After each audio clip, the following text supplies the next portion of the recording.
Common wolf स्नेकचं पिल्लू आहे छोटंसं. माझ्या हातात असल्यामुळं त्याची ॲक्च्युअल साईज काय ती तुमच्या लक्षात येईल. मण्यार सापाचं पिल्लूही बऱ्यापैकी असंच दिसतं, पण कवड्या सापाचा जो आहे, वुल्फ स्नेकची जी पांढरी पहिली पट्टी जी आहे ती त्याच्या डोक्यापासून चालू होते, जी मण्यार सापाला नसते. बघू शकता कसे बॉडी पॅटर्न दिसत आहेत त्याचे.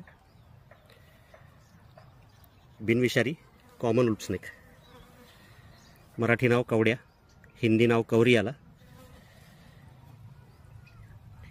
जसा जसा मोठा होईल तसे तसे हे पट्टे थोडेसे कमी होत जातात. जी मागची जी डिझाईन जी दिसते तुम्हाला ती चेंज होते. आणि हा जो पांढरा रंगाचा जो पट्टा दिसतोय तो पिवळसर पांढरा होतो. आणि बॉडीचा जो कलर आहे, बाकी शरीराचा रंग, तो सुद्धा डार्क चॉकलेटी कलरमध्ये होतो. पण लहान असताना ह्याचं पिल्लू काळ्या रंगाचं आणि अंगावर पांढऱ्या रेषा दिसतात.